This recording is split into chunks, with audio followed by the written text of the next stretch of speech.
Vamos a distinguir entre corriente continua y corriente alterna. Si tenemos este circuito con una pila y una bombilla y un cable que los une, si pudiéramos ver en el interior de la pila, del cable, veríamos un movimiento de electrones que representa la intensidad, que es siempre en la misma dirección. Siempre iría del polo negativo hacia el polo positivo, con lo cual el movimiento sería un movimiento ordenado y constante. Si pudiéramos representarlo eso en una gráfica, si pudiéramos representar el voltaje o la intensidad en función del tiempo, siempre tendríamos el mismo valor a lo largo del tiempo. En una corriente continua tenemos siempre el mismo valor, o bien del voltaje o bien de la intensidad, a lo largo del tiempo. El polo negativo siempre está en el mismo sitio y el polo positivo siempre está en el mismo lugar. Esto ocurre cuando tenemos como generador una pila o una batería o una dinamo o una célula fotovoltaica. Esos 4 elementos generan una corriente continua. Sin embargo, existe otro tipo de corriente. Es la corriente alterna. La representación de un generador de corriente alterna es esta, un círculo con esta línea ondulada en el interior. Quiero que os deis cuenta que el polo positivo y el polo negativo están continuamente cambiando.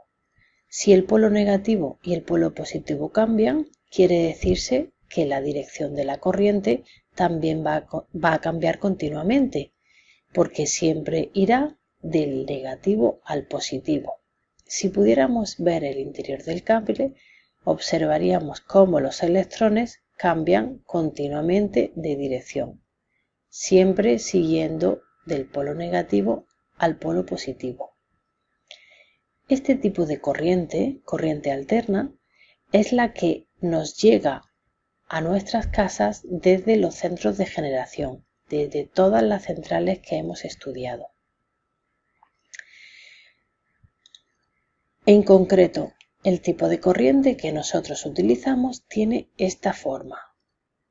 Vamos a intentar explicar lo que significa esto. Voy a intentar explicaros cómo se representa en una gráfica el hecho de que la corriente alterna vaya cambiando de dirección y además va cambiando también su valor. En el eje vertical vamos a representar el voltaje en voltios y en el eje horizontal vamos a representar el tiempo, concretamente en milisegundos. El voltaje va pasando desde un nivel 0, aumenta hasta un máximo y luego cambia de dirección, igual que la intensidad. Vamos a ver eso cómo se representa. La corriente comienza desde un valor 0 y luego va aumentando hasta un máximo. La forma en que esto se representa es así. Los electrones pasan de estar quietos a tener una velocidad máxima en una dirección hasta que alcanzan los 325 voltios. En ese instante, la corriente empieza a decrecer en valor, es decir, a hacerse más pequeña. Eso se representa con una línea descendente, puesto que el valor, según va pasando el tiempo, ese valor va disminuyendo hasta un momento en el que los electrones ya se quedan quietos. ¿Qué ocurre en ese instante? En ese instante, los electrones comienzan a ir en la dirección contraria. ¿Cómo podemos representar en una gráfica que los electrones van en dirección contraria? Pues por debajo del eje horizontal, es decir, con un valor negativo.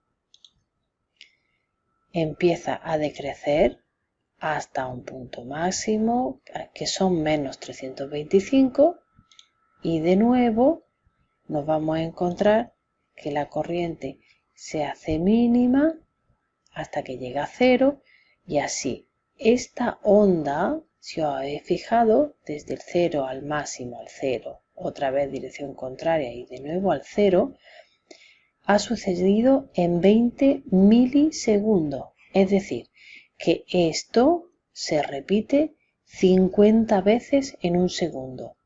El cambio de velocidad, el cambio de dirección que hemos observado en los electrones en realidad se produce de manera muy rápida. Este cambio que vemos aquí de dirección en realidad no se produce a esta velocidad, sino que ese cambio se produce ida y venida 50 veces en un segundo. Si, como hemos visto hasta ahora, el valor del voltaje que nos llega a las casas va variando desde un punto cero, pasando por un máximo de 325, volviendo a cero y luego a menos 325, cuando queramos hacer los cálculos, ¿qué valor de voltaje debemos considerar?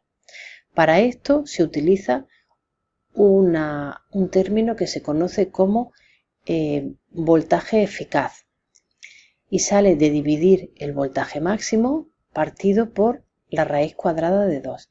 Como el voltaje máximo son 325 voltios, si lo dividimos entre la raíz cuadrada de 2, sale un número entre el 220 y 230 voltios, que es el voltaje que aproximadamente nos llega a casa y que es el que nosotros utilizaremos para hacer nuestros cálculos.